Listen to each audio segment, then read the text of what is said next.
Então, pessoal, bom dia novamente a todas e todos. O Grupo Pesquisa em Literatura, Gênero e Psicanálise, LIGEPS, em parceria com o IBRAFIP, Instituto Brasileiro de Filosofia e Psicanálise em Minas Gerais, e do Núcleo de Línguas da Universidade Estadual da Paraíba, acolhe a todos e a todas nesta manhã em nosso primeiro Congresso Internacional de Literatura e Psicanálise. Antes de darmos início à nossa palestra, temos alguns avisos. As perguntas devem ser feitas ao término da fala do nosso convidado. A lista de frequências será enviada pelo chat ao término da fala do nosso convidado. Pedimos a todos e a todas que permaneçam com seus microfones desligados durante a exposição do professor, para evitarmos microfonia e ou interferência. Por fim, em decorrência do congresso ser online, as salas estão passíveis de serem invadidas. Neste caso, iremos fechar a sala e automaticamente enviaremos um novo link. Sem mais delongas, gostaríamos de perguntar se todos e todas concordam com a gravação da palestra. Responda no chat, por favor. Eu concordo. Obrigado, professor. Eu, inclusive, ia te perguntar isso. Isso, a gente vai deixar armazenado depois no YouTube do DGEPS, certo? Então, pessoal, obrigado pelas respostas. Hoje teremos o prazer de receber o professor Dr. Manuel Moreira da Silva, com a sua palestra intitulada O Antinarciso ou Insignificante, uma hipótese sobre a existência sem ser. Manuel Moreira é psicanalista, filósofo e escritor, assim como fundador e coordenador geral da Sociedade Brasileira de DAIS em Psicanálise, Instituto de DAIS em Psicanálise, SBDP-ID.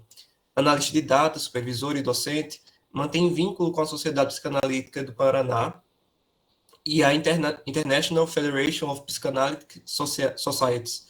Doutor em Filosofia pela Universidade Estadual de Campinas, possui ainda licenciatura, bacharelado e mestrado em Filosofia pela Universidade Federal de Minas Gerais. Como psicanalista e escritor, trabalha elementos comuns entre a psicanálise e a literatura, em especial a temática do antinarciso, entendido há um tempo como fenômeno e estrutura de uma nova entidade clínica. Enfim, tem organizado livros e publicado capítulos de livros e artigos científicos em revistas nacionais e estrangeiras, assim como contos em várias coletâneas, em especial o conto O Antinarciso, na antologia Scortes, 40 anos. É com imensurável prazer que o recebemos para este momento de troca e construção teórica, professor. Grato a todos e a todas por estarem conosco nesse momento. E o espaço é todo seu, professor.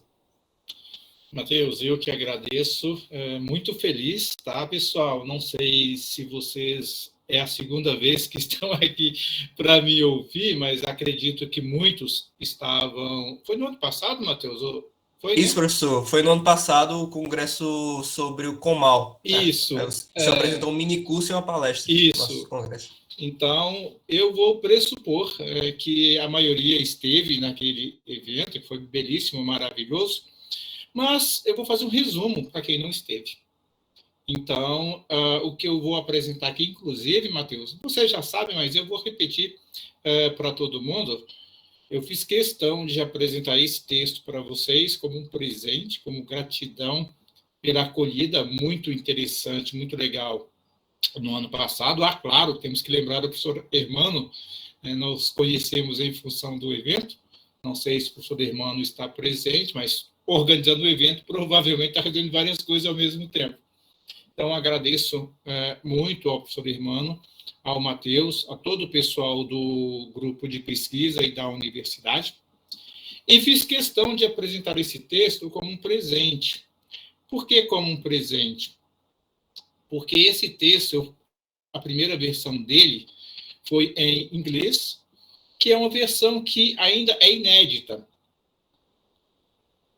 Eu vou apresentá-la agora em outubro, no 22º Fórum da IFPS, a International Federation of Psychoanalytic Societies, que eu tive o prazer de ser convidado pelo Juan Flores, que é o presidente, secretário-geral da IFPS, para submeter uma candidatura do grupo de psicanálise com o qual eu tenho trabalhado desde aproximadamente 2016. Então, eu sou membro da Sociedade Psicanalítica do Paraná, como o Matheus havia dito, e mais próximo de mim trabalha um grupo de pessoas, de psicanalistas, de profissionais das ciências humanas, da literatura, das artes, e fundamos em 2020 o Instituto de Daseins Psicanálise.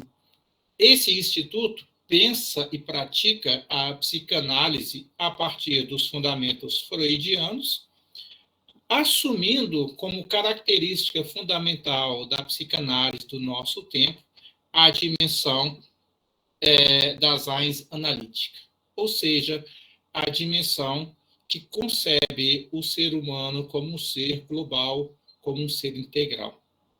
E, nesse sentido, filósofos como Heidegger também são muito importantes para nós.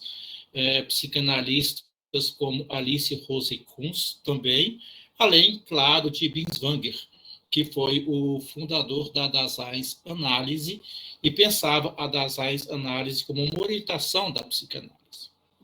O que nós fazemos é um pouco diferente, Daseins Psicanálise, ou seja, nós mantemos todas as estruturas da psicanálise, todo o modus operandi da psicanálise, mas assumimos também essa concepção integral do problema, da temática existencial nos dias de hoje. O que eu vou apresentar para vocês, essa figura do antinarciso, hoje, de modo mais clínico do que da primeira vez, no sentido de que o que é essa figura, o que é esse indivíduo, o que é essa pessoa que nós intitulamos antinarciso. Em primeiro lugar, é um ser humano concreto, como cada um de nós, e que vive, de certo modo, que experimenta, de certo modo, um certo sofrimento, um sofrimento psíquico. Eu sou feliz, digamos assim, por ter encontrado essa figura tanto na literatura como na realidade. Por exemplo, no ano passado, no primeiro evento aqui que eu participei com vocês, eu apresentei o Michel Tournier, o escritor francês, estava aqui até agora há pouco o livro dele, o Michel Tournier, que escreveu esse belíssimo livro, Sexta-feira ou Os Livros do Pacífico, no qual, pela primeira vez, ele apresenta a figura do antinarciso, embora essa figura não é elaborada. Só em 2011 que o Michel Tournier vai apresentar de modo mais elaborado uma definição do que para ele seria o antinarciso.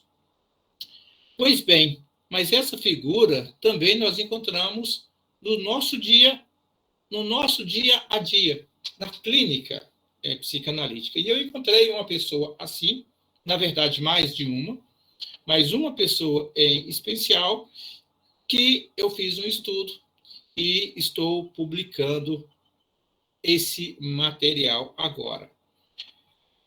Por isso que eu disse do presente, eu estarei apresentando esse texto, esse material, esse caso clínico no congresso da IFPS, mas aqui para vocês, pela primeira vez, então, eu estou apresentando a versão em português, que, na verdade, nesse caso, passa a ser o original, passa a ser a expressão propriamente dita desse trabalho que nós fazemos.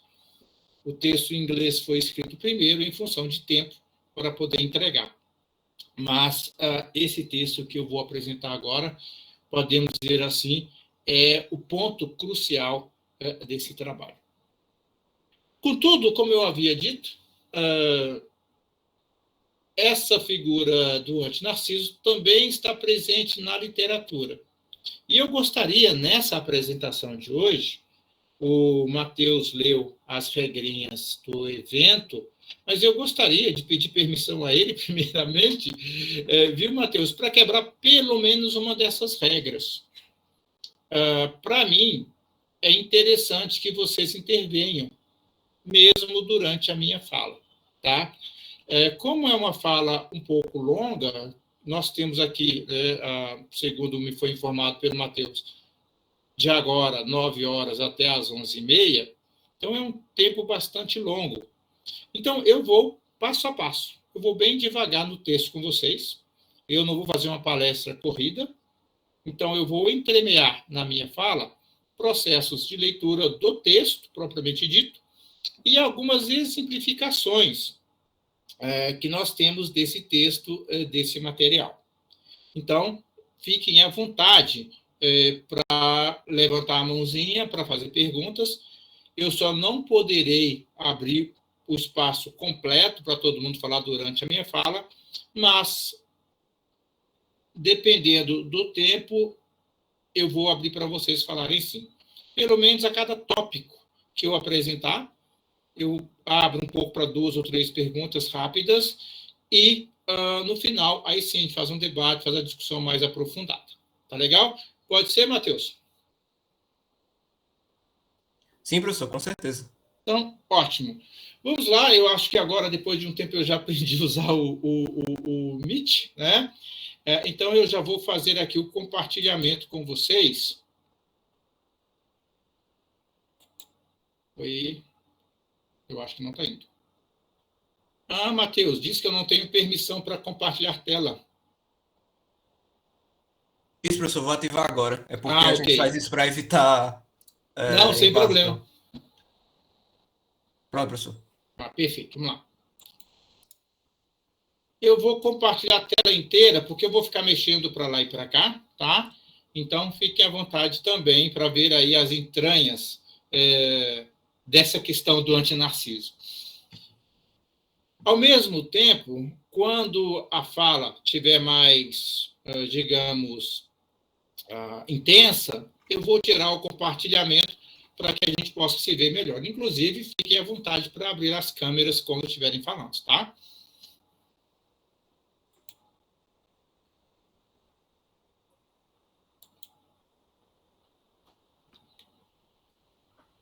Acho que é aqui, não é?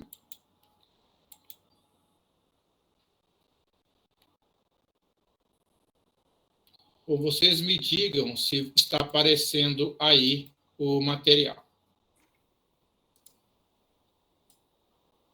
Está aparecendo para vocês? Sim, está sim, professor. Sim, professor. Ótimo. Sim, professor, está aparecendo. Tá, obrigado, gente. Então, o título da palestra, como o Matheus já informou, é O Antinarciso ou o Insignificante. Esse termo insignificante, aqui, ele cumpre 2 propósitos. O primeiro é demarcar de modo mais rigoroso possível o âmbito do antinarciso, o âmbito de sentido, o âmbito de significado, o âmbito de assunção de si mesmo. E é uma provocação a Lacan e aos lacanianos.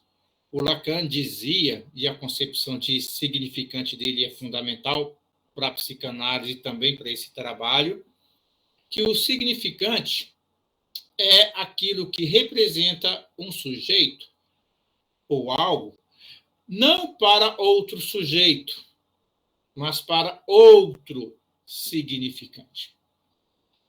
O que significa que o significante porta algo de fundamental, porta um conteúdo fundamental. Bom, e o antinarciso? Nesse tempo de pesquisa, tanto na literatura como na clínica, o que eu percebi que o antinarciso é algo como insignificante.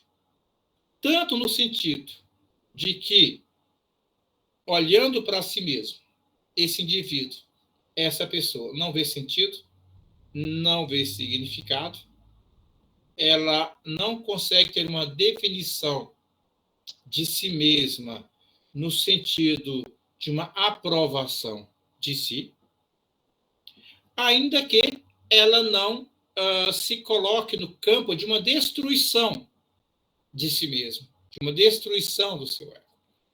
O que ocorre que uma outra figura psicanalítica que nós damos o nome de antinarcisismo. Então, o antinarciso não é um antinarcisista. São coisas diferentes. Porque para o antinarcisista, nós vamos ver melhor daqui a pouco, ainda há uma demanda de significação. Ainda há uma demanda de aprovação. Só que o antinarcisista, ele resolve essa demanda pela negativa, diferente do narcisista.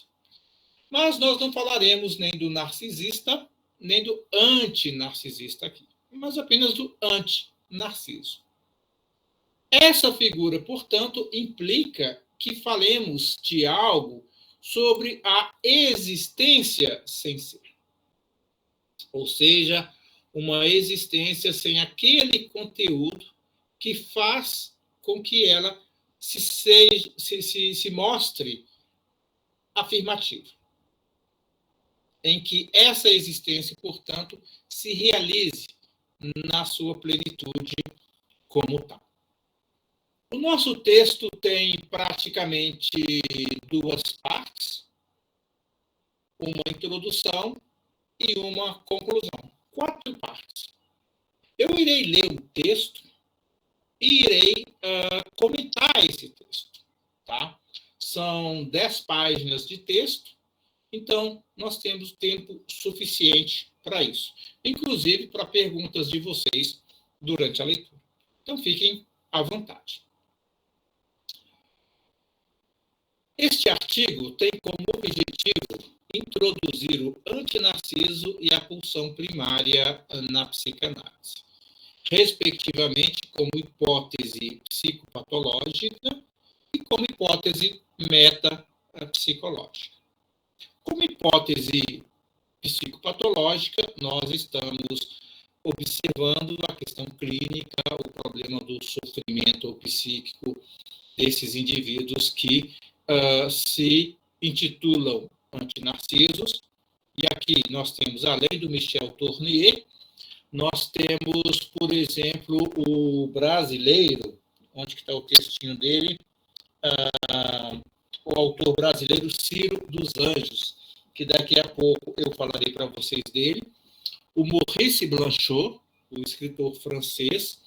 Eu tenho o material do Maurice Blanchot, eu poderia apresentá-lo aqui, mas eu preferi não apresentar o Blanchot hoje, vamos deixar para um outro momento. E a Marguerite Yourcenar, a escritora também francesa, ela não se intitulou um antinarciso, mas a obra dela está repleta de questões do antinarciso, inclusive a sua autobiografia, os textos que ela escreveu, que foram apresentados como autobiografia dela. Que não é uma autobiografia, se nós entendemos o antinarciso no sentido próprio, mas algo que parece uma autobiografia, mas no fundo não é. Falaremos disso daqui a pouco, tá? Hipótese metapsicológica, uma hipótese teórica, na medida em que, se existe essa figura do antinarciso, como que ocorre nela os processos pulsionais. Nós vimos que no antinarciso, diferentemente do narcisista e do antinarcisista, não é a pulsão de morte que determina o que ele faz. E muito menos a pulsão de vida. Então, fomos pesquisar como que esse indivíduo trabalhava, como procedia nele o elemento pulsional. Chegamos à hipótese de uma pulsão primária, que daqui a pouco falaremos, e mostraremos um exemplo clínico de uma paciente que está em tratamento conosco desde 2020, mostrando ali o elemento propriamente dito da pulsão primária, como ela opera, e o elemento que caracteriza essa pessoa como um antinarciso.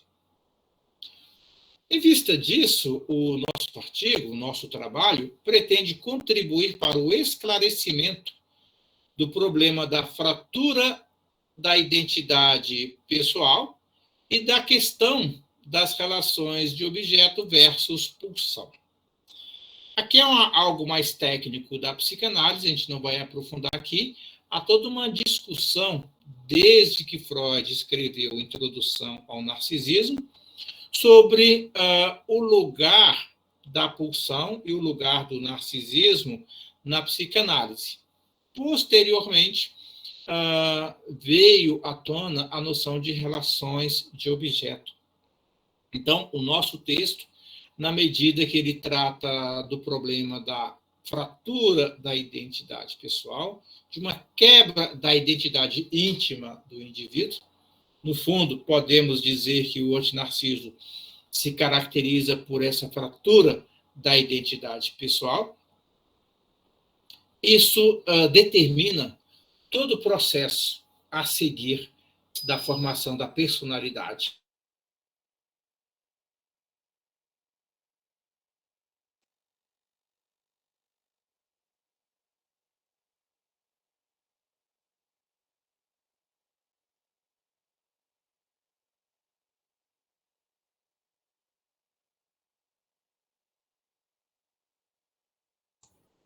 Acho que travou.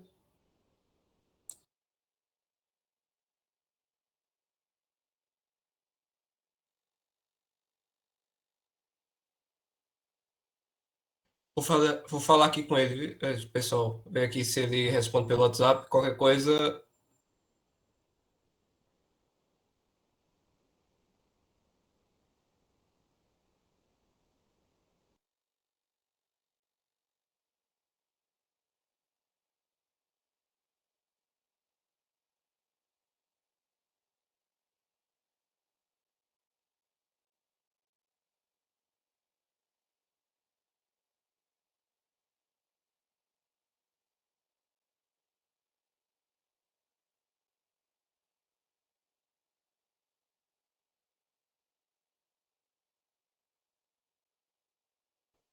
Isso, pessoal.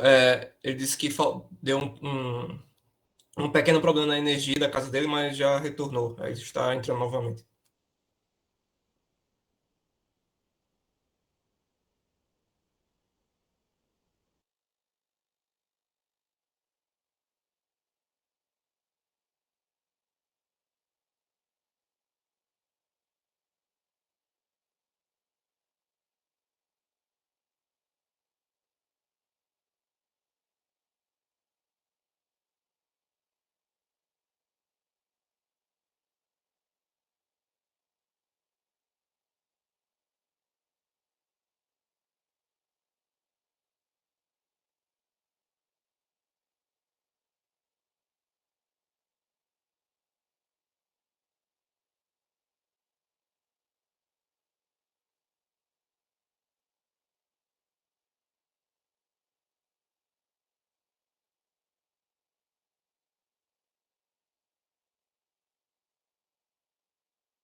Professor, o som do senhor está desativado.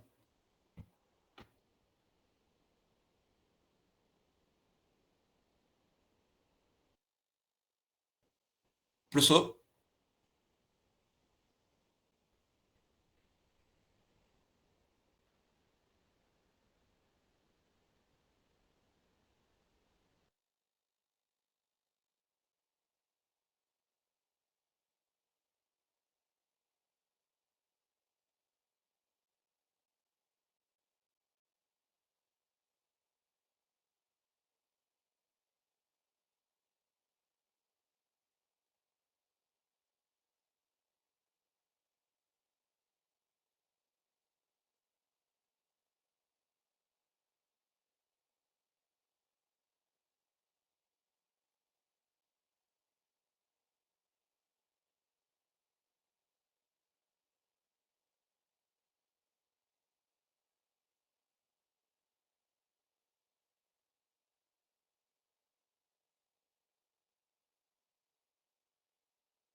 Professor, seu microfone está fechado. A gente não está lhe ouvindo.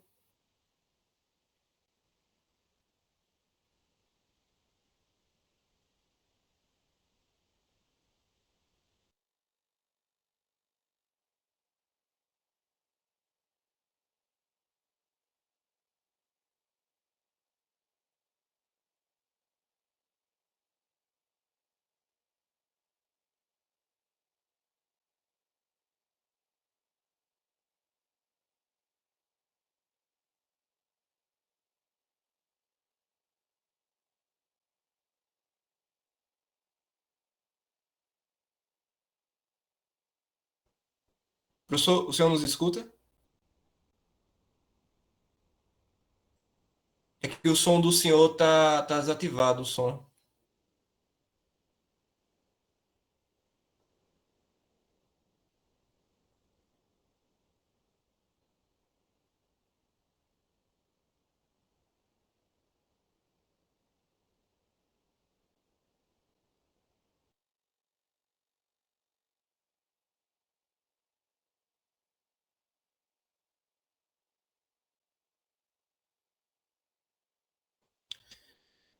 Isso, Denilson, ele fez isso agora. Estou falando aqui com ele no WhatsApp, não vi as mensagens, mas avisei que o som estava desativado e recomendei que ele saísse e voltasse.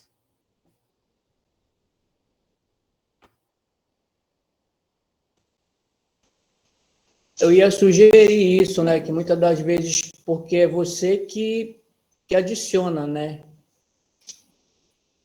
Os membros na sala, né? Então, no caso dele, Isso. entendeu? Sai e volta, porque às vezes é problema mesmo no Note, no celular, não sei de onde que ele está. E esse retorno, às vezes, melhora.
Pessoal, estou tentando contactar o professor. Pedimos desculpas pelos contratempos e esperamos que ele retorne, mas acredito que ele esteja voltando. Ele deve ter desligado e ligado o computador novamente, certo? Ok, Matheus, sem problemas.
Alô, agora me ouvem? Oi, professor, sim? Agora sim. Ah, beleza. Às vezes acontece isso, gente, perdão, tá? Quando dá um pique assim, o Chrome tem que desligar. Então, vamos retomar onde nós estávamos. talvez agora, em função dessa perda de alguns minutos, a gente tenha que modificar um pouquinho. Mas vamos tentar manter o planejamento inicial, tá? Talvez só um exemplo ou outro que eu vou deixar mais de lado agora. Mas vamos manter a nossa ideia inicial. Eu só tenho que baixar primeiro os textos, né? Tenho que abri-los aqui.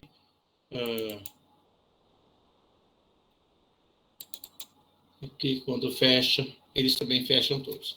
Então, a partir de agora, antes estavam todos abertos, eu vou aos poucos abrindo, tá? Não vou abrir todos, não, em função do tempo. Então, eu expliquei para vocês essa noção do antinarciso e da pulsão primária e como que isso entrou no âmbito das minhas pesquisas. No âmbito da teoria propriamente dita, essa é uma discussão que se dá em torno da noção de identidade pessoal, mais especificamente da fratura da identidade pessoal, nos quadros daquilo que na literatura foi chamado de narcisismo primário ou de amor primário.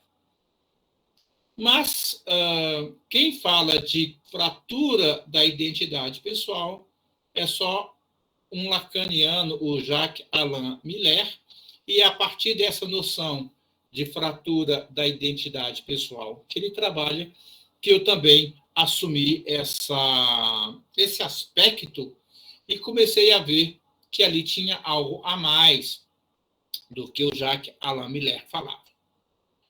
Bom, nesse sentido, o objetivo desse trabalho é mostrar a existência de uma plataforma básica anterior ao amor primário, que é uma tese de um psicanalista chamado Michael Balint. Estou com o livro dele aqui na mão, depois eu posso mostrar para vocês.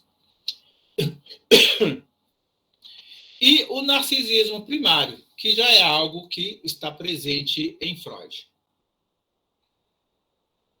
Essa plataforma básica, que é o antinarciso e a pulsão primária, que formam essa plataforma, representa, a meu ver, um terceiro limite no aparato psíquico, anterior ao duplo limite de Green, do psicanalista André Green, e da barra lacaniana, aquela barra que, segundo Lacan, divide o sujeito entre um sujeito do consciente e um sujeito do inconsciente. Mas também divide o sujeito e o outro, de tal modo que o sujeito só nasce porque já nasce barrado. Isso nós vamos discutir mais à frente. Nesse sentido, para nós, o antinarciso é apresentado como insignificante, aquilo que, portanto, carece de significante, aquilo que é destituído de significante, e que é anterior à emergência do significante, tal como postulado, tal como determinado por Lacan, e o duplo significante, que aqui é uma expressão minha, para determinar aquilo que o André Green chamou de duplo limite e de como que nesse duplo limite ocorre o processo da representação. A representação de si mesmo do indivíduo, tanto ao nível consciente, quanto ao nível inconsciente, quanto ao nível de um mundo interior, quanto ao nível do mundo exterior. Mas isso vai ficar para o final dessa palestra. Se a barra lacaniana representa a divisão do sujeito e o duplo limite de Green uma cisão do inconsciente em geral, o terceiro limite, tal como nós estamos propondo, mostra a clivagem originária e específica do próprio inconsciente, ou a clivagem do si mesmo e, mais precisamente, do isso. No caso, do it. Então, isso é algo que surgiu a partir, então, dessa discussão do antinarciso e essa proposição de um terceiro limite no aparelho psíquico como, de um lado, a explicitação do funcionamento psíquico desse tipo de indivíduo e, por outro lado, como a solução para o tipo de problema que ele apresenta no que diz respeito a esse funcionamento psíquico. Essa divisão tem 3 momentos, ou possui 3 momentos. O real, o imaginário e o simbólico. Aqui estamos assumindo essas expressões de Lacan, representados no infante, e aqui nós estamos buscando determinar isso, no momento do nascimento, no desmame e no processo de aquisição da linguagem. Ou seja, é uma cisão, é uma fratura que não ocorre de uma vez, mas ocorre num processo, em momentos diferenciados, em momentos distintos. A cisão do isso, ela já foi suposta por Freud quando ele mostrou a emergência do ego, quando o ego se torna um envoltório daquela cisão, primeira cisão do isso. E, em consequência, Lacan é forçado a falar de um sujeito do inconsciente, no sentido de que Lacan pretende, conforme o comentário do Jacques-Alain Miller no texto Extimidade, dar conta de uma cisão da identidade pessoal que Freud, embora tenha detectado, ele apenas coloca o ego no lugar da extimidade. Então, Lacan, quando ele vai elaborar a noção de sujeito do inconsciente, para o Miller, ele está querendo, Lacan, dar conta de uma solução dessa própria cisão. No meu caso, como vai ser visto na conclusão, há aí um problema. Não no sentido do Lacan, mas no sentido dos indivíduos que nós podemos caracterizar, ora como neuróticos, quer dizer, ou como neuróticos, ou como psicóticos, ou como perversos, por exemplo. Na clínica do antinarciso, os elementos neuróticos parecem estar todos presentes. Mas quando nós focamos nesses elementos, eles parecem que não respondem ao tratamento. Não dá conta de assumir, no âmbito desses pacientes, um prognóstico determinado. E, nesse sentido, por mais que você trate esses indivíduos como neuróticos, o tratamento não avança. Então, há algo mais ali do que aquilo que o Miller chama de fratura da identidade e algo diferente daquilo que Lacan chama de barra ou ainda daquilo que ele chama de sujeito do inconsciente. Ou ainda de significante, que é o que divide o sujeito. Do nosso ponto de vista, o problema é que o sujeito do inconsciente, de Lacan, portanto, também se apresenta como um envoltório. Neste caso, como um envoltório da clivagem originária do isso ou do real ele mesmo. Nós aqui estamos identificando, isso já foi feito pelo Miller, o isso com o real. Trata-se, portanto, de uma divisão entre o ser e a existência. Ser e existência aqui não são meros conceitos, tá? Ser, nós assumimos como sendo o indivíduo concreto, no seu modo de ser concreto, na sua experiência emocional concreta, e a existência como sendo o modo pelo qual ele compreende esse modo de ser. Quando esta última, nesse processo de divisão, se esvazia do primeiro, se esvazia do ser. o que implica a perda do primeiro objeto de satisfação. Esse objeto ele é anterior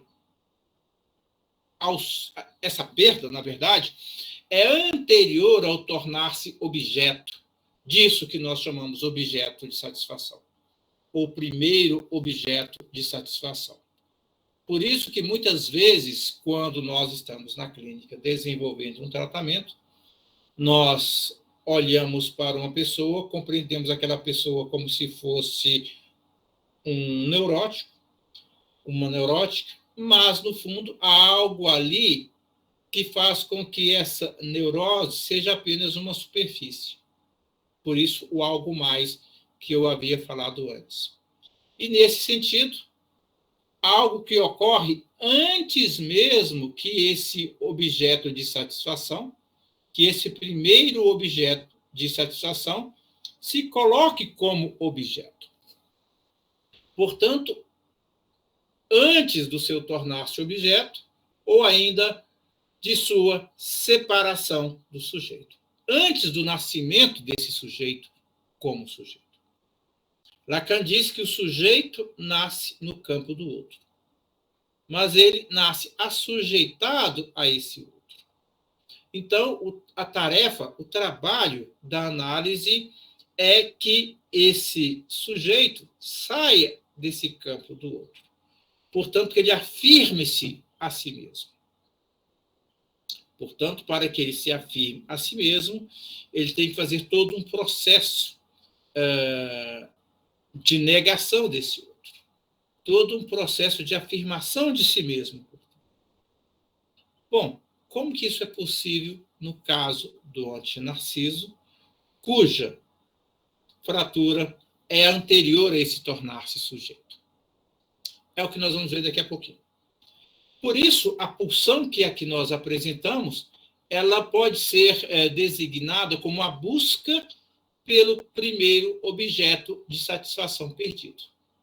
E, claro, essa pulsão pode ser somente o que nós estamos aqui chamando de pulsão primária. Em resumo, o antinarciso vive a existência sem ser.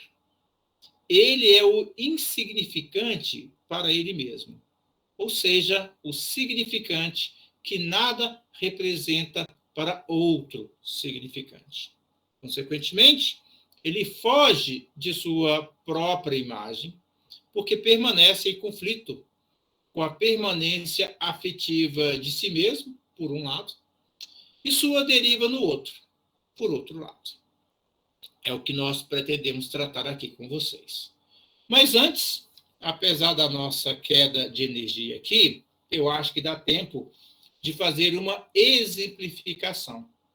E eu quero fazer essa exemplificação com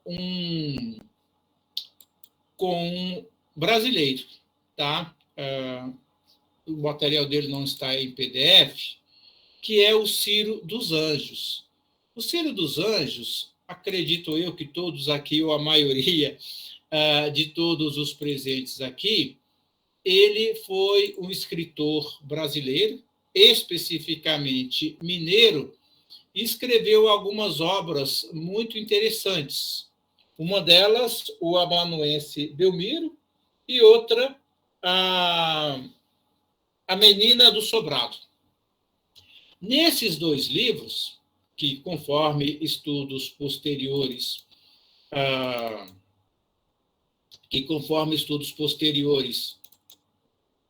são autobiográficos do próprio Ciro dos Anjos, nos permite mostrar de maneira bastante avant la lettre, ou seja, antes do tempo, antes da letra, aquilo que só muitos anos depois veio a ser configurado como o antinarciso. O amanuense Belmiro é uma obra de 1937, na qual o Ciro dos Anjos retrata o Belmiro, que é o amanuense, e nesse Belmiro estão todas as características do antinarciso. Porém, Quem era o amanuense Belmiro? O próprio Ciro dos Anjos. O que é confirmado numa entrevista que o Ciro dos Anjos deu em 1981 para uma outra... Acho que agora o livro não está aqui. Para uma outra escritora, a Edla. Só que agora eu não vejo o texto da Edla aqui comigo. Eu acabei mexendo em algumas coisas, então ele saiu da ordem aqui. Mas a Edla escreveu um livro, e nesse livro nós temos entrevistas de vários escritores brasileiros, dentre eles o Ciro dos Anjos. Eu separei aqui o primeiro parágrafo dessa entrevista e gostaria de ler para vocês.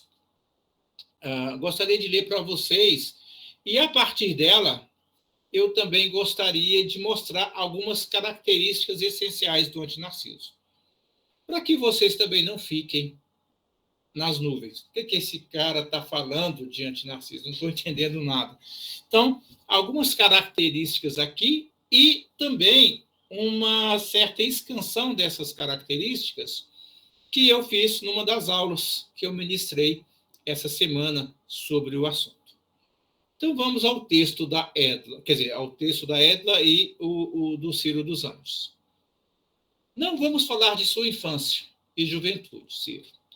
Tudo o que tinha para contar foi registrado em Explorações do Tempo e A Menina do Sobrado.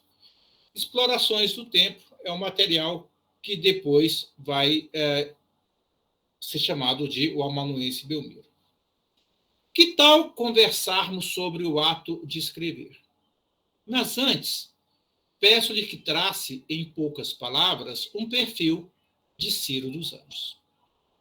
Bom, traçar um perfil é praticamente a mesma coisa de uma biografia, ou de mostrar os traços de uma autobiografia. Veja o que o Ciro responde. Um perfil? Você começa por um pedido difícil. Para ser exato, o perfil há de abarcar o indivíduo no tempo. E eu não sei até que ponto o meu perfil de agora se assemelharia aos das quadras passadas. A gente muda como as águas do rio de Heráclito, não acha? Quando moço, dizem, eu era alegre, jovial, conversador. Hoje me vejo pessimista, sorumbático, mais inclinado a ouvir que a falar. Sob certos aspectos, não terei mudado muito. Conservo-me insatisfeito com o que digo ou escrevo. Toda a vida, a insegurança me perseguiu. Preocupou-me sempre a opinião alheia. Agora, essa preocupação se acha acrescida de uma constante e dolorosa prospecção íntima. Investigo-me, estraçalho-me. Para resumir, sou um antinarciso. Contudo, no plano moral, concedo-me uma virtude: o esforço para não ser injusto. Maltrato-me, mas não maltrato o próximo. Ou, se inconsideradamente o faço, procuro expiar a injustiça. Bom, isso foi escrito, foi dito em 1981. Mas já estava, de alguma maneira, posto ou transposto, né, e exposto no livro, no romance, O Amanuense Belmiro. Nós podemos traçar ou precisar algumas das características que o Ciro disse aqui nessas seguintes. Deixa eu voltar aqui. Quais são os traços do antinarciso? Primeiro, ele não tem um perfil, ou, de modo mais preciso, um perfil definido. Ele está sempre mudando. Quanto mais ele olha para si, menos ele vê de si mesmo. Diz o Ciro dos Anjos, a gente muda como as águas do rio. Ora, a Marguerite Yourcenar tem um texto justamente com esse título, Como as Águas do Rio. E é justamente nesse texto, escrito nessa mesma época, que ela vai falar do antinarciso. Ela vai falar de Natanael, né, o exemplo mais típico do antinarciso. Essa noção de rio também tem a ver com aquilo que o Michel Tournier chamou das estações. De tal modo que não há algo permanente no antinarciso. Então, ele não consegue, por exemplo, fazer algo como um perfil, algo tão simples. Ou algo mais elaborado, que também é o perfil, uma autobiografia. O Tournier, o Michel Tournier, escreve uma espécie de contra-autobiografia. É uma autobiografia, O Vento Paracleto, na qual não há nada sobre o Tournier. Há uma coisa ou outra, mas apenas aquilo que é mais externo do que o que é interno. Apenas o éstimo e não o íntimo. Do mesmo modo, o antinarciso é mais inclinado a ouvir do que a falar. Então, ele é determinado pelo outro. Ele não determina o outro. Ele não se determina. Ele é determinado pelo outro. Há sempre uma insatisfação consigo mesmo, insegurança, preocupação com a opinião alheia. Tudo isso aqui está no texto do Ciro dos Anjos, que nós acabamos de ler. Então, insatisfação, insegurança, preocupação com a opinião alheia. Isso parece ser característica neurótica. E seria, se fossem esses os traços fundamentais. Mas o neurótico tem um perfil. Ele é neurótico. E esses traços do neurótico vão se repetindo, de modo a conformar uma estrutura de personalidade chamada neurótica. Mas no antinarciso, o que é mais determinante é a falta do perfil, é essa mudança como as águas do rio, é isso de ser mais inclinado a ouvir do que a falar, que nós vamos falar daqui a pouco. E essa prospecção íntima, essa investigação e estraçalhamento de si mesmo. Aqui, nesse estraçalhamento, nós temos aquilo que nós chamamos de fratura. Que não é uma fratura do ego, mas é algo anterior ao ego, como nós veremos já já. Nesse sentido, nós podemos traçar uma visão mais ampla do antinarciso, de modo a abarcar não só isso que diz o Ciro dos Anjos, mas também aquilo que disse o Michel Tournier, daquilo que já disse o Maurice Blanchot, e daquilo que nós temos nas obras da Marguerite Yourcenar, quando ela fala do antinarciso. Mas não é só isso. Nós temos isso nos pacientes que procuram a clínica psicanalítica, dando conta de um certo sofrimento psíquico, do qual eles não conseguem escapar sem a análise. Então, precisando isso que disse o Ciro dos Anjos, o que nós podemos dizer? Primeiro, o antinarciso é incapaz de falar de si mesmo. Ele pode falar de tudo, menos de si mesmo. Mostra disso são os escritores. Podemos pegar 3 apenas aqui. Blanchot, que diz que o poeta é Narciso, mas porque ele é antinarciso. Tournier, que disse que é um narciso de outro tipo, em 67, e depois, em 2011, vai dizer que é especificamente antinarciso. E o nosso brasileiro, Ciro dos Anjos. Nenhum desses fala de si mesmo. E na clínica, quando nós colocamos a questão do si mesmo, o paciente não consegue falar, não consegue avançar. O que diz que há algo aqui no si mesmo, diferentemente do ego, que nós temos que considerar. Portanto, o antinarciso está em uma permanente deriva de si mesmo.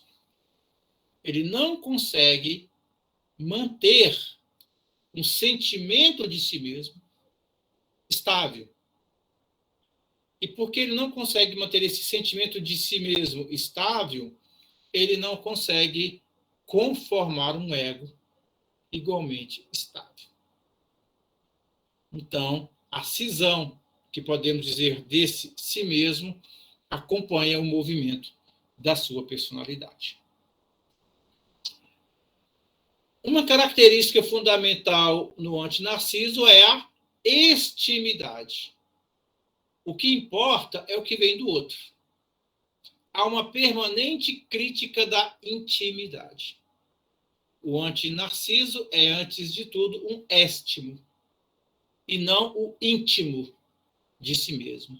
Ele jamais se sente em casa. Portanto, há uma menoridade, ou um sentimento de menoridade. Ele não se sente à altura daquilo que ele próprio constrói para si mesmo, no sentido de avançar na permanência disso que ele constrói. Portanto, ele permanece naquilo que o Michel Tournier chamou de um eu volante, um eu inconsistente, um ego inconsistente. E, portanto, impera nesse ego a fratura da identidade.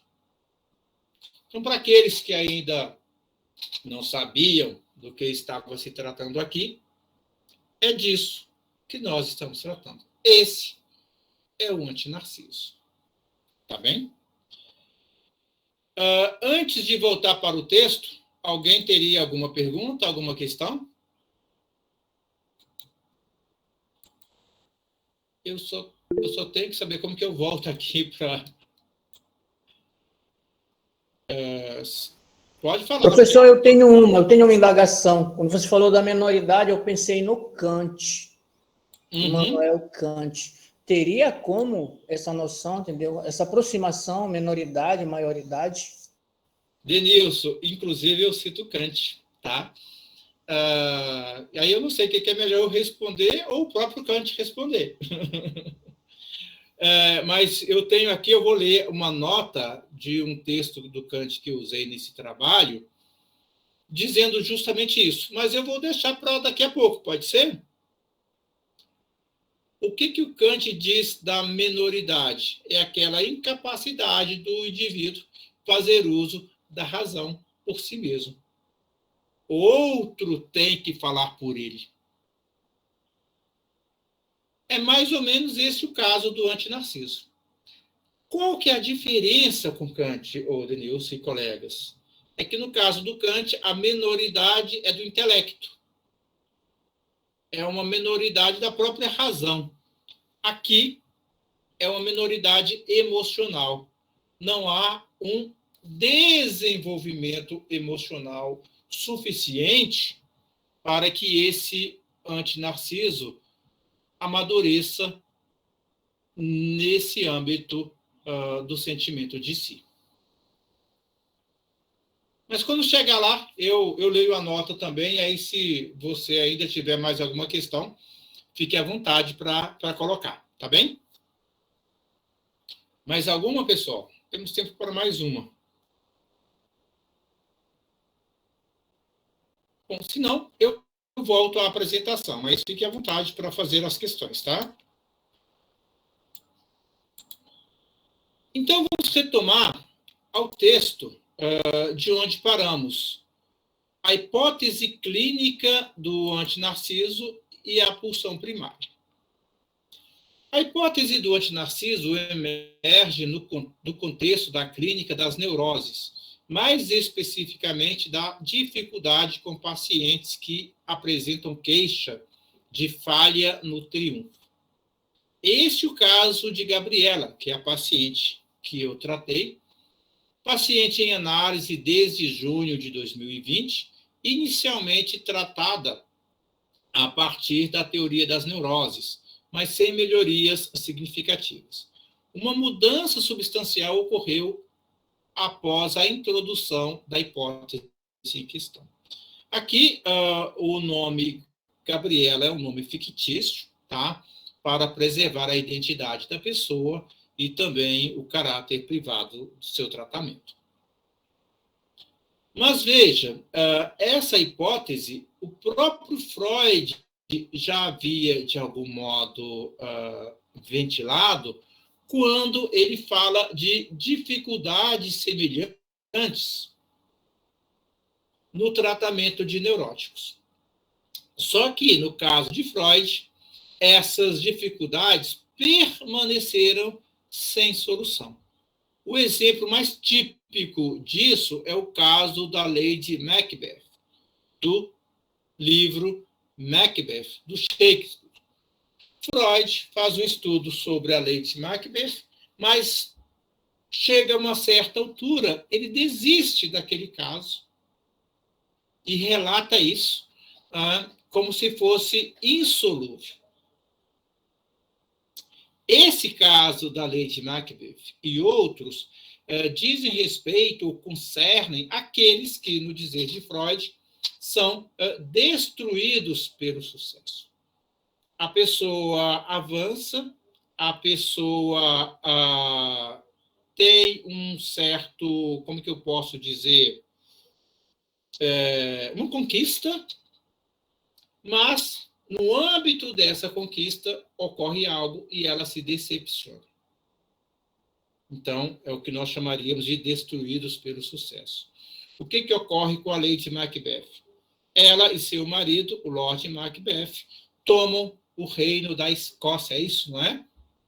Uma vez chegados a esse patamar, o marido dela começa a ter visões e ela se decepciona com ele. Então, ela também adoece e acaba morrendo. O Freud trata esse caso como se fosse um caso de neurose.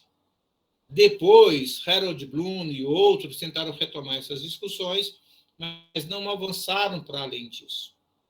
Mesmo o André Green tem um texto também sobre a Lady Macbeth que não avança muito nisso.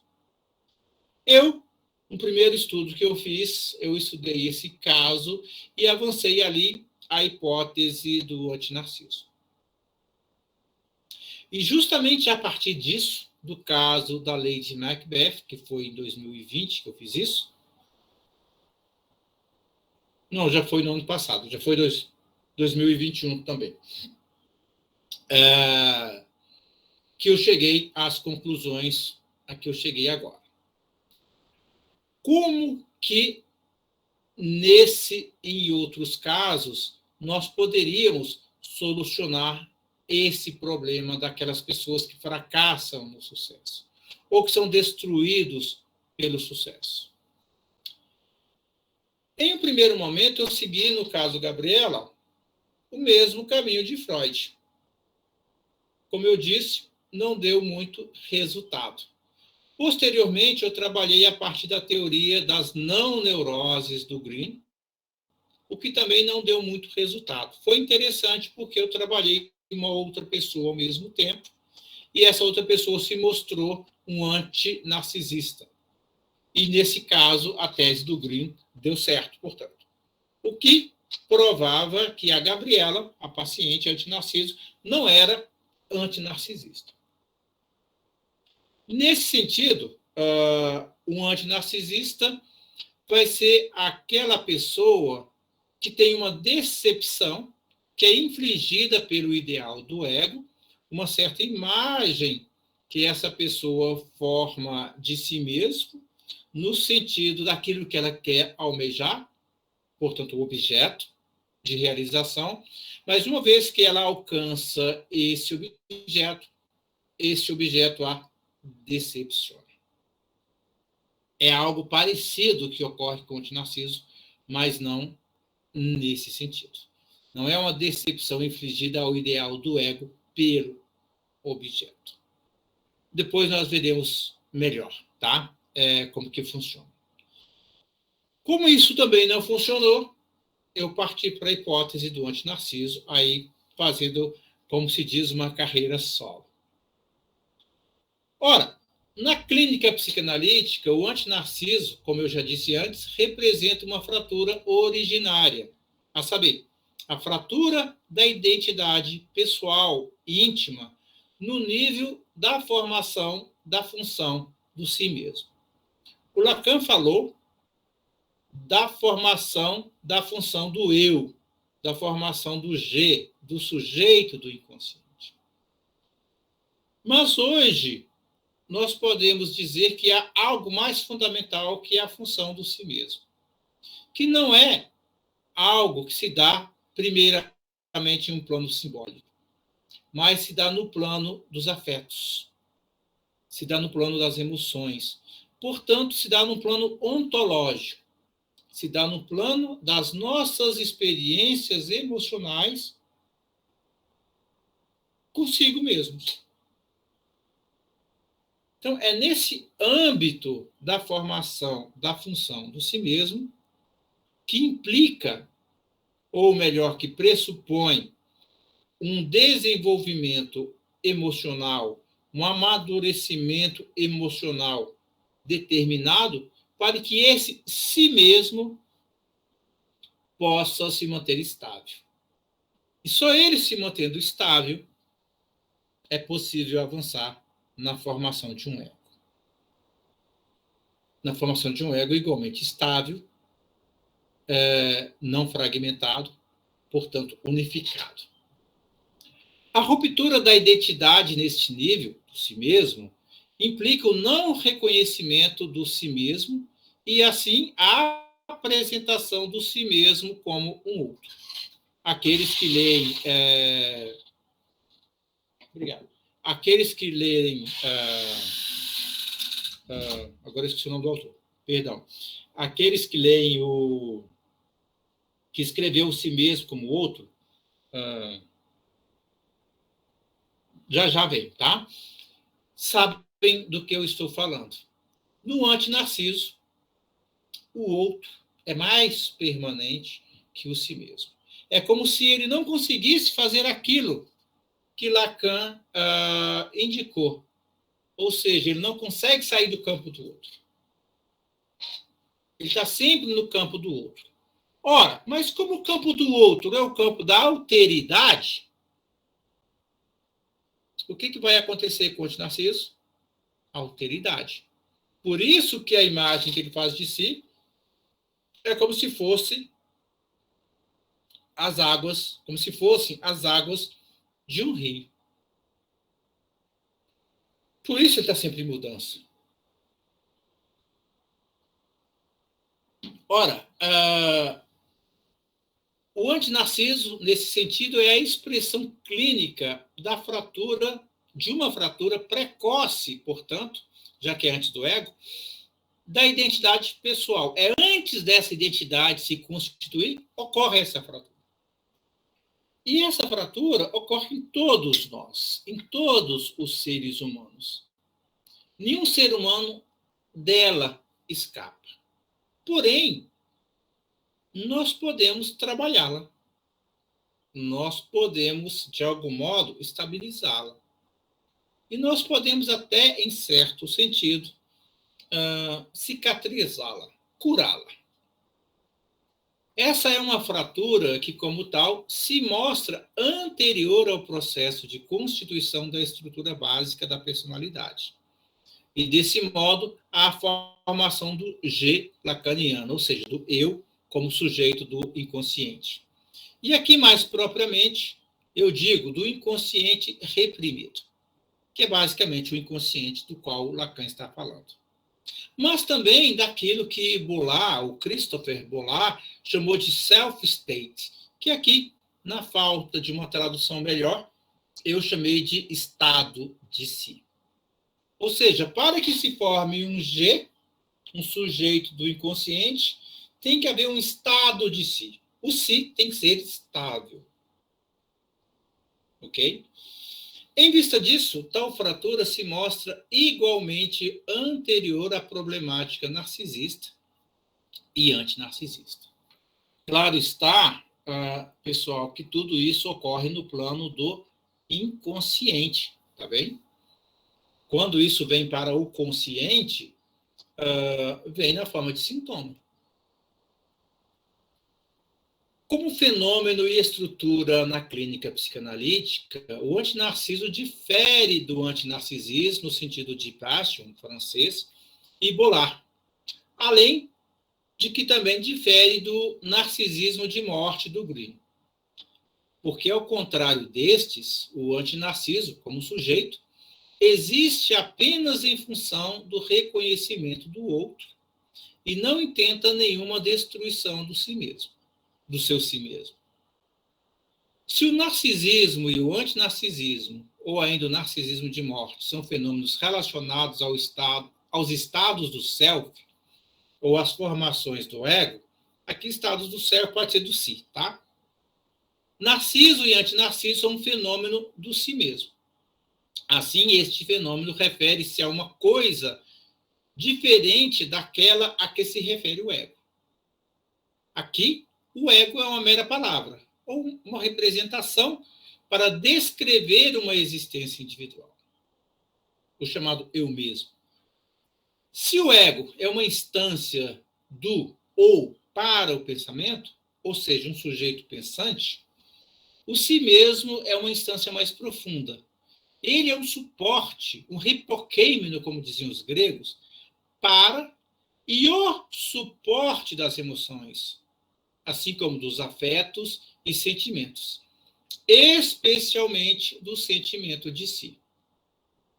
Para que esse sentimento de si, portanto, permaneça, em cada indivíduo tem-se que elaborar, tem-se que formar um si mesmo. Senão, esse sentimento de si se esvai. Em suma, o antinarciso difere do antinarcisismo ou do narcisismo negativo, porque nele, primeiro, o sujeito percebe-se esvaziado de si defronte o outro.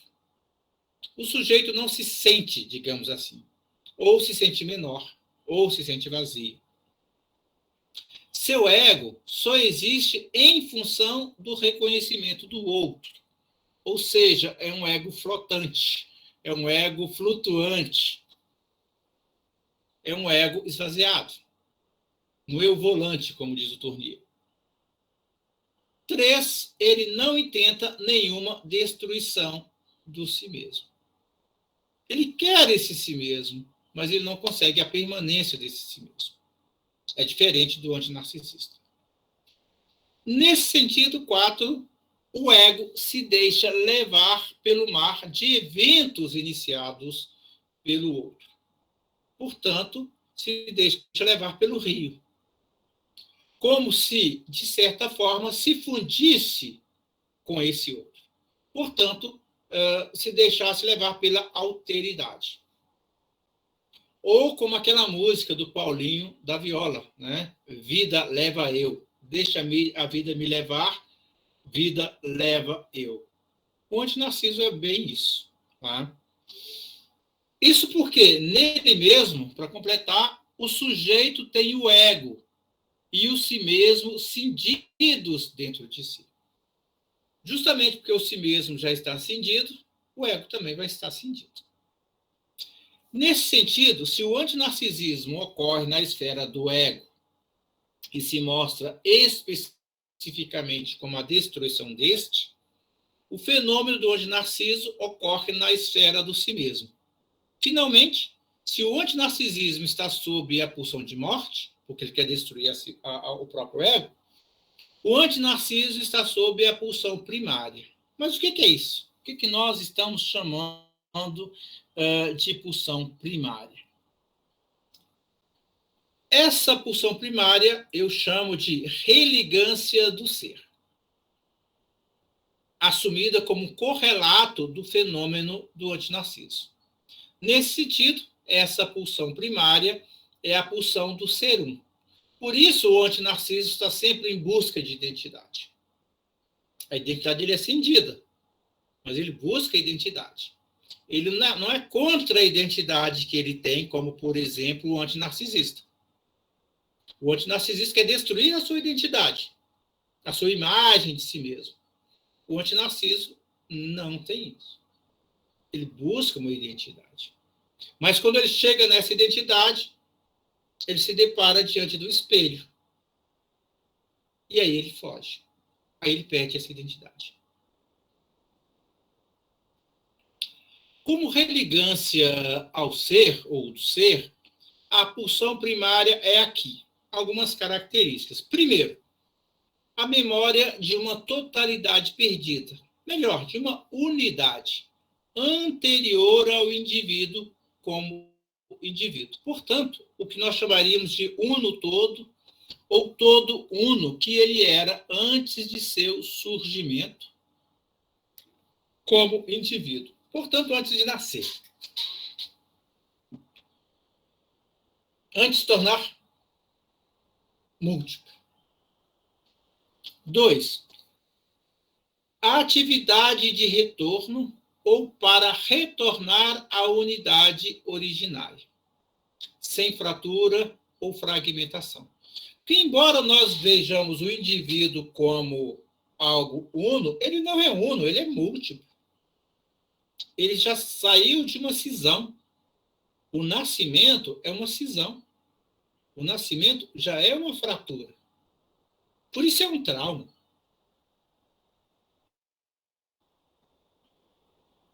Ok? Depois voltamos a isso no momento das perguntas.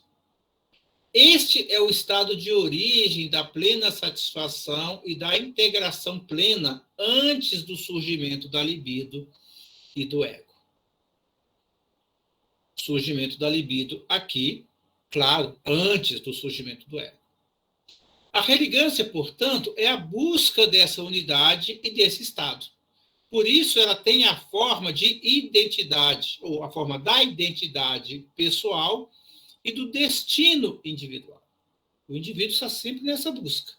Ele não deixa de buscar, mas ele nunca encontra. E quando ele encontra, ele não reconhece. Ele não se reconhece. Mas como um sujeito desta pulsão, isto é, do sujeito que a suporta, o antinarciso é, justamente por isso, a existência sem ser, ou o insignificante. Porque, independente do que ele encontra, ele não reconhece isso como sendo seu ser. Como uma existência sem ser, portanto, o antinarciso é o insignificante para ele mesmo. O significante que nada representa para um outro significante. O antinarciso, assim, busca ser. Mas quando encontra este que seria seu ser próprio, ele não se reconhece ele mesmo em tal ser. O antinarciso também não permanece no ser, mas, inevitavelmente, sempre se move para fora dele, ou seja, para fora do ser. Em vista disso, o antinarciso não é capaz de falar dele mesmo enquanto si mesmo, ou de seu ego. Este, o ego do antinarciso, flutua e paira no ar, em suspensão, sem nenhuma consistência. Então, essa é a visão mais geral do antinarciso. Eu tenho aqui o caso Gabriela, tá? Esse caso, eu iria ler ele também, mas em função das quedas, eu vou pular, tá? Então, eu não irei ler. O nosso Mateus tem esse texto, depois que ele pode passar para vocês. Eu só pediria mais um dia ou dois, que eu encontrei alguns errinhos aqui, né? Eu fiz a tradução do original mais rápido, então eu percebi alguns errinhos aqui, eu vou fazer uma correção desses erros. Ah, não, parece que vai ser publicado, não é, Matheus? Então, vocês... Isso, professor. Isso. Será publicado. Então, vocês vão ter a versão completa, né? A versão corrigida, inclusive. Eu notei aqui alguns errinhos e é melhor esperar um pouco para ter o texto melhor. Então, eu vou pular aqui o fragmento do caso Gabriela, ele é um pouco mais extenso, então é em função da queda de energia, depois entrar e acho que não vai dar tempo de ler e fazer a discussão como nós estamos fazendo, eu vou direto para o final. Porém, como eu havia me comprometido com o Denilson, eu vou ler uma passagem, pelo menos, que é quando eu falo da menoridade. Então, eu vou ler um parágrafo do caso Gabriela e vou ler, depois desse parágrafo, a noção de menoridade, tal como Kant a entende, ou pelo menos com base no texto que eu utilizei, né? O Kant fala isso no texto sobre o que é esclarecimento. Eu usei uma versão inglesa desse texto. Nós temos aqui a versão portuguesa também, mas como o original foi em inglês, o escrito primeiro foi em inglês, então eu usei um material em inglês e tive uma bela surpresa que a nota é muito boa do tradutor. Tá? Então, eu fiz questão de assumir essa nota. Quer dizer, eu não sei se a nota é do tradutor, se é do editor, ou se é de quem estabeleceu o texto, porque não diz quem é a nota. Tá? O texto não diz de quem eram as notas. Mas eu leio o parágrafo e depois eu leio a nota do Kant e a gente fecha essa parte. Então, esse fragmento, pelo menos. Gabriela, que sempre teve medo de cometer erros e que, quando era estudante de graduação, não fez nada que pudesse ser considerado errado, chegando ao ponto de se sentir com 40 anos, começou a fazer penitência a partir de então. Dessa penitência, de um ponto de vista simbólico, a unha encravada, que é um fato que aconteceu, né? Tá lá para trás, a unha encravada foi o exemplo mais importante e a expressão a mais contundente. Mas também alguns outros sintomas, especialmente o medo de cometer erros e sentir-se abaixo da capacidade de fazer, ou em menoridade, não se sentindo autorizada a fazer o que foi exigido dela, ou que ela mesma, em algum momento, se exigiu quando tomou certas decisões. Eu só vou ler o restante do parágrafo, depois eu volto na nota. Assim, por exemplo, não estar incluída nos próprios projetos, sofrendo com inchaço nos pés, no meio do segundo semestre de 2019, quando alguns projetos importantes foram apresentados a ela, etc. Isso são queixas que ela levou para a análise.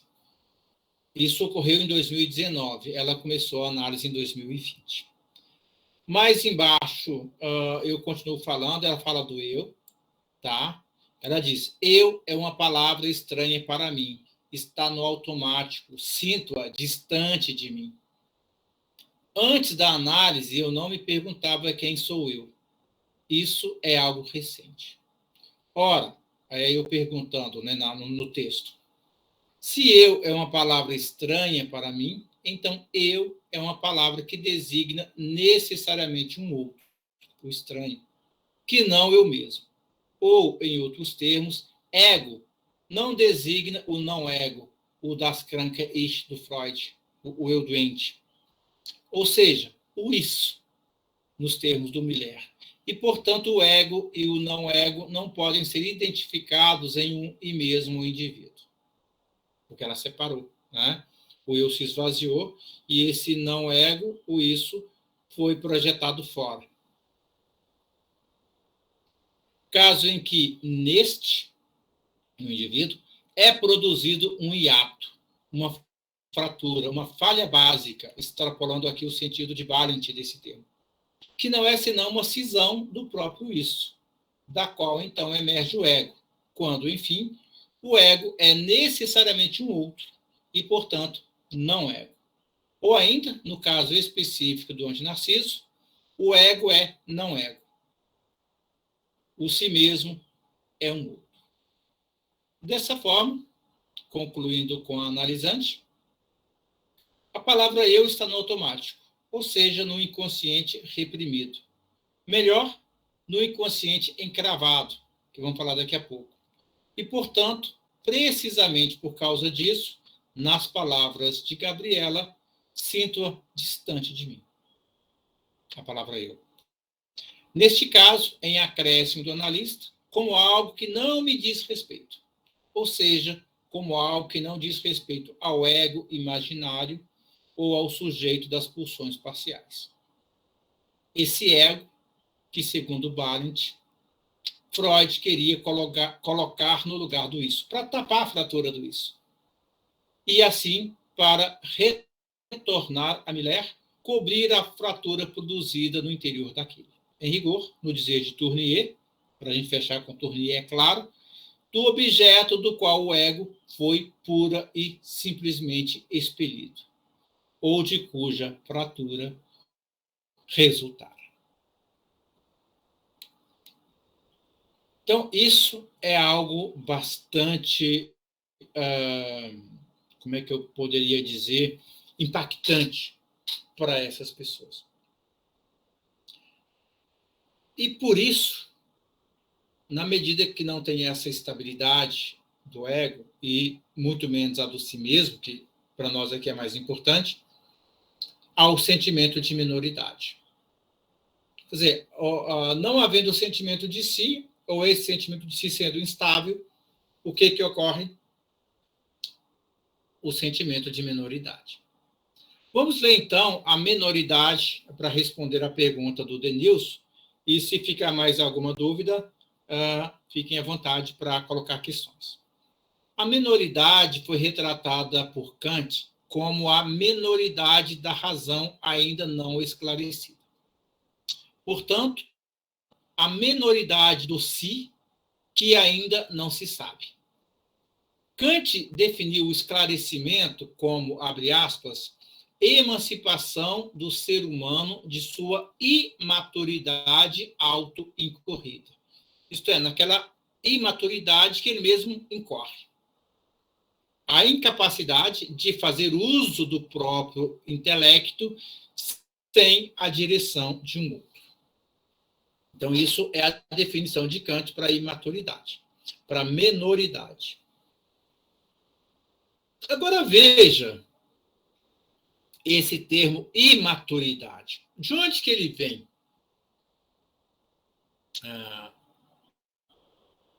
Em uma nota de rodapé do texto utilizado aqui, está na bibliografia, o editor ou o tradutor diz: imaturidade é uma tradução de Unmündigkeit, que pode designar a um tempo imaturidade natural e imaturidade jurídica.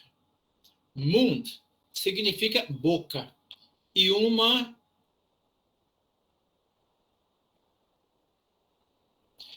conotação primária do termo é não ser capaz de falar e decidir por si mesmo. O caso paradigmático daqueles que são unmündig são as crianças. A imaturidade jurídica consiste em não ser legalmente autorizado a tomar certas decisões ou a representar-se a si mesmo em processos judiciais. Ou seja, na necessidade de um Vormund, ou seja, um guardião, que é o que é traduzido, né? O formundo seria o guardião, que guarda aquela pessoa, que fala em nome daquela pessoa. Caso em que, também, nesse significado alemão, é aquela pessoa que fala por outro, que fala no lugar de outro. O grupo daqueles que são legalmente imaturos pode compor-se mais do que apenas por criança. Por exemplo, por crianças. Por exemplo, adultos que não são mentalmente competentes ou, no século XVIII, as mulheres. Fecha aspas, terminou a citação. Essa também é a questão central do antinarciso. Contudo, sua menoridade ou imaturidade é de natureza emocional, não intelectual. E, portanto, a fonte de seu sofrimento psíquico. A maturidade intelectual, ela não gera necessariamente um sofrimento psíquico. Pode gerar, mas devido às consequências dessa imaturidade intelectual. Agora, a imaturidade emocional, ela é plena de sofrimento psíquico. O Denilson, seria essa a resposta? Espero que tenha satisfeito a sua questão. Sim, professor, contemplou. Agradeço. Tá? Então, gente, eu vou pular aqui e vamos para a conclusão, para ficar um espaço para a gente debater. Senão só eu vou ficar falando e não é legal. Neste ponto, já indo para a conclusão, surge uma pergunta interessante. Se as hipóteses do antinarciso e da pulsão primária são consistentes, outra dimensão do aparelho psíquico também está presente. Podemos representar essa nova dimensão como um terceiro limite no aparato psíquico, anterior ao duplo limite de Green e a barra lacaniana, que eu não vou apresentar esses dois por conta do tempo agora. Mas, ao contrário desta última, ou seja, da barra lacaniana, o terceiro limite consiste em uma divisão interna do próprio inconsciente, ou, mais adequadamente, do isso, que é o id, né? A barra lacaniana consiste em um traço chamado unário do significante, que divide o psíquico em consciente e inconsciente. Lacan vai dizer: a primeira divisão do sujeito ainda inexistente, que deve ser situado como determinado pelo significante. Essas são as palavras de Lacan. E Lacan vai dizer isso justamente porque, segundo ele, no livro 11 do seminário, ele vai dizer que o sujeito nasce no campo do outro. Qual sujeito ele está falando? Sujeito do inconsciente. Mas, na medida que nasce no campo do outro, esse sujeito já nasce barrado. Por isso que nós temos no nosso psíquico um consciente e o inconsciente, sendo o inconsciente o mais amplo. Dizia Freud que o inconsciente é aproximadamente os 95% do que nós somos. O consciente, uns 5% talvez. Em suma, a cisão que está por trás de todas as estruturas edípicas, especialmente neuróticas. Então, a barra lacaniana nos ajuda a pensar, a esclarecer, a estudar e a tratar clinicamente os neuróticos. O neurótico é aquele cujo conflito está entre o consciente e o inconsciente, cujo conflito está entre aquilo que é o desejo dele e aquilo que é o desejo do outro. Isso é o neurótico. Ao contrário da barra lacaniana, o duplo limite de Green diz respeito a uma clivagem a um tempo intrapsíquica e extrapsíquica. Há, portanto, dois limites, um primeiro limite e um segundo limite. O primeiro limite, que é horizontal, intrassubjetivo e estável, divide o próprio sujeito, ou seja, o seu mundo interno, inconsciente, pré-consciente e inconsciente. O que nós temos aqui? A barra lacaniana. O Green só deu andamento a isso, que já estava lá no Freud. Por sua vez, o segundo limite, que é vertical, é intersubjetivo e é instável, divide o mundo do sujeito em dois, ou seja, em um mundo interno e um mundo externo. E constitui um eu cindido daquilo que lhe é estranho e mal. Então, se nós já temos um primeiro limite, que é praticamente o limite lacaniano, vamos chamar assim, o primeiro limite, a barra lacaniana, o Green descobre um segundo limite, que, por sua vez, divide o mundo do sujeito em dois. Não é só um mundo que há um tempo interno e externo, mas há um mundo interno e um mundo externo, em oposição, portanto. Esse duplo limite, quando sobreposto ao primeiro, produz negação, cisões, retraimento, etc., características causadas pelos aspectos negativos da pulsão de morte. São esses aspectos que informam as estruturas narcisistas e antinarcisistas. Por exemplo, as pessoas que sofrem, por exemplo, com transtorno borderline.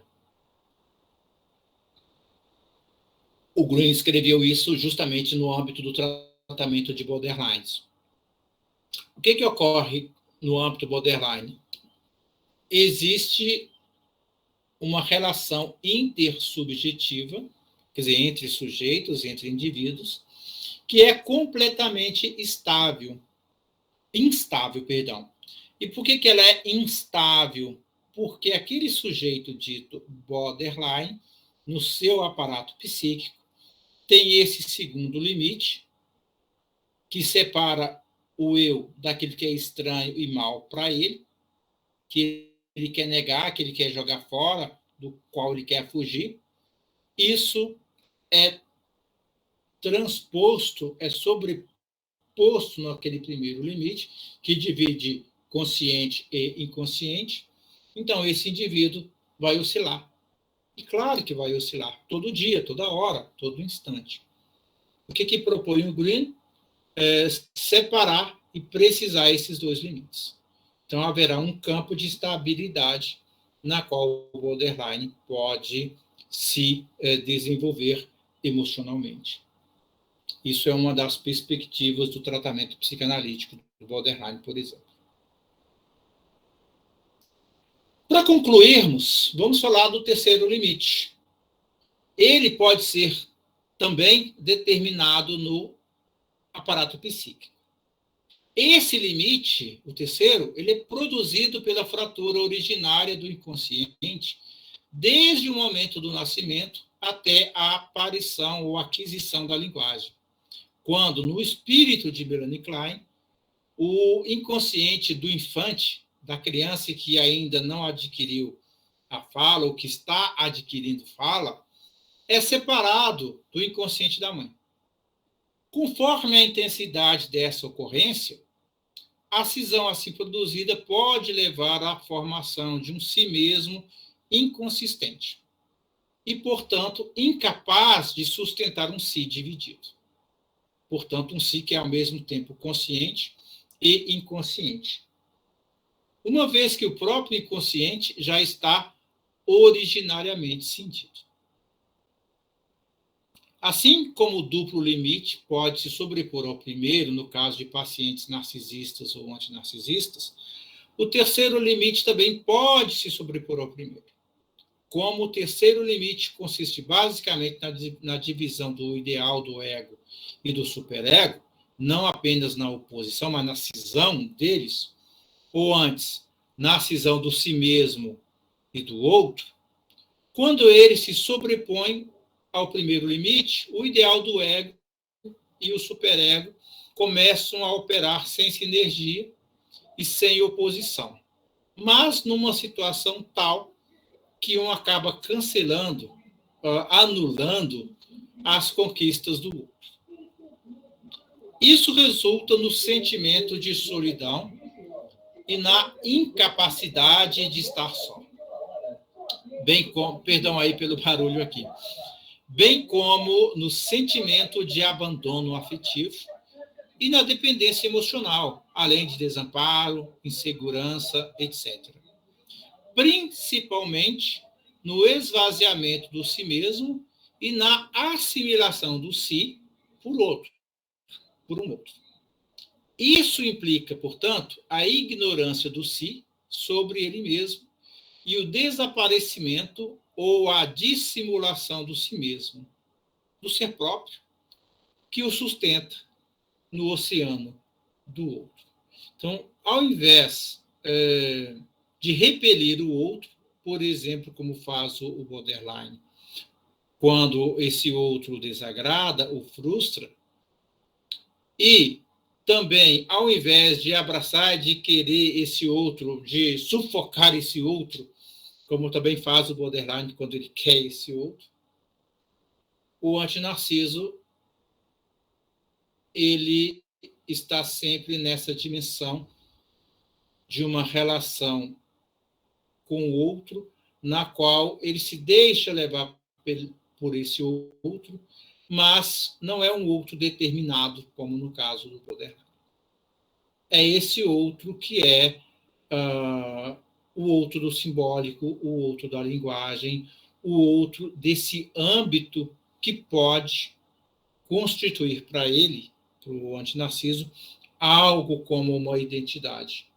Mas a natureza do outro é a alteridade. Então, essa identidade não se conforma. Enfim, a solução aqui, inspirada em Green, é estabelecer e fixar o terceiro limite em sua fronteira com o primeiro. Ou seja, o fortalecimento do si mesmo para evitar a sua deriva em outro. Mas isso já é tarefa de um outro artigo, de um outro evento. Eu fico por aqui e deixo abertas as questões, ficando ainda pelo menos uns 40 minutos para a gente poder discutir. Obrigado, professor. Mais uma vez, é muito instigante ouvi-lo, porque eu acredito que essa ideia, esse conceito que está sendo desenvolvido, acredito, para se tornar um conceito realmente extremamente interessante. E eu, até então, né, em minhas pesquisas, tinha tido como o André Green o mais... que dinamizou mais o conceito de narcisismo depois de Freud, né? Mas eu acho que com essa a teoria do antinarciso também dá um fôlego ainda maior para a teoria que, por vezes, é inclusive esquecida, e o André Green afirma até que foi esquecida pelo próprio Freud, né? Negligenciada depois da segunda prova. Né? E aí, professor, eu vou abrir agora o espaço para as perguntas, mas eu gostaria de fazer uma pergunta também para o senhor, que é justamente... onde o senhor acredita que ficaria aí a onipotência narcísica, né? E se existiria nesse âmbito do antinarcismo uma onipotência, uma negação, até que ponto haveria, por exemplo, um gozo em não se fixar, né, em nenhuma identidade?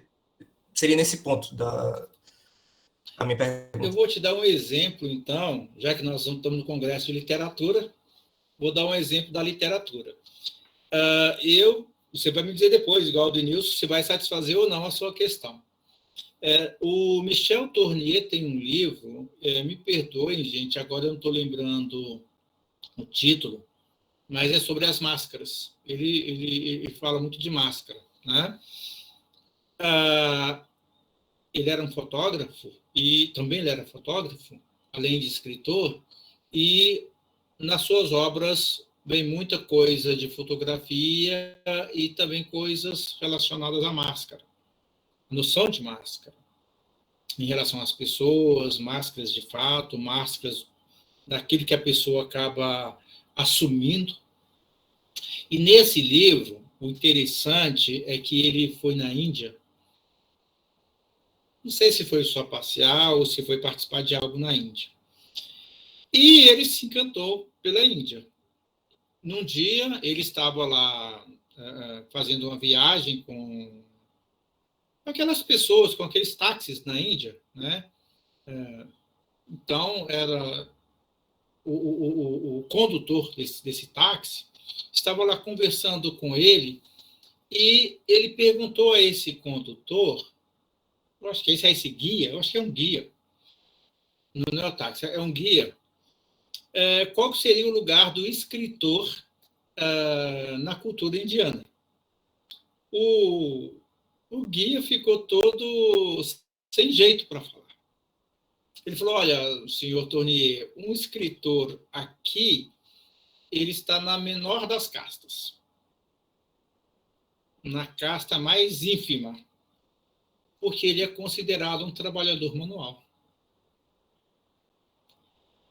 O Tournier encheu-se de alegria para a incompreensão do guia indiano.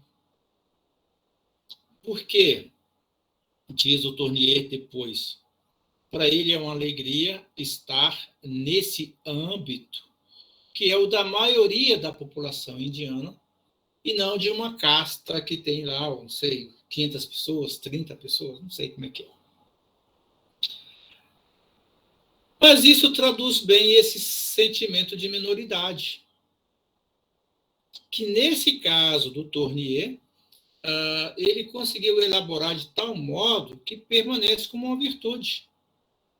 Isso mesmo, Paulina. Que permanece como uma virtude, no caso dele. Que pode ser uma virtude também, dependendo de como nós elaboramos isso. O Lacan fala, por exemplo, do...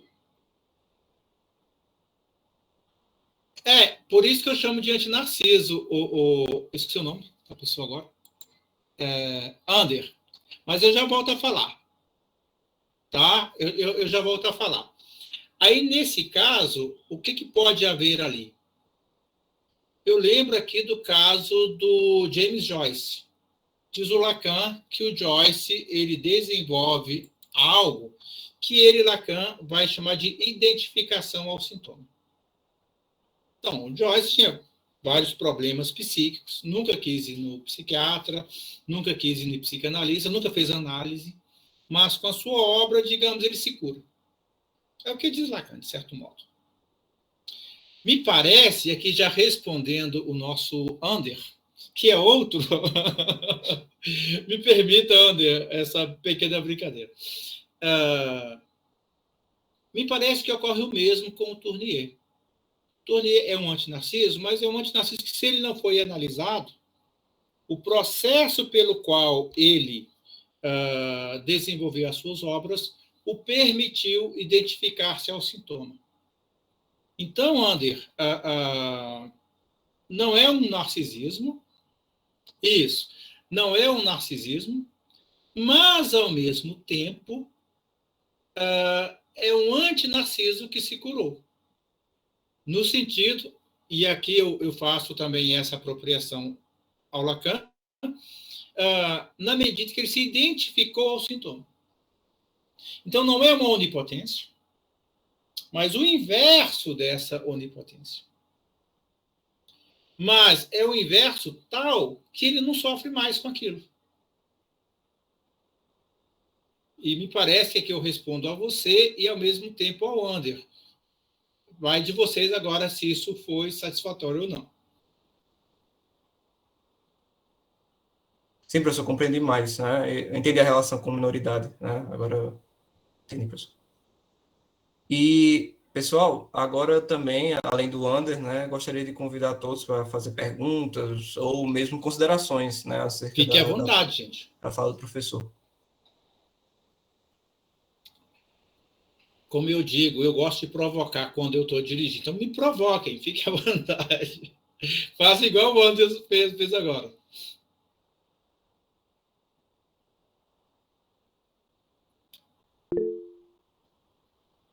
Pode falar. Bom dia. Bom dia. Bom dia. Eu fiquei aqui me perguntando se tem como, né, se tem alguma forma de mediar, de ajudar. Eu sou professora, não tenho formação na área de psicologia nem de análise, mas a gente acaba se deparando todos os dias em sala de aula com alunos com algum desses transtornos, né? Então, eu queria saber como professor, como numa escola, pensando na nossa realidade, né?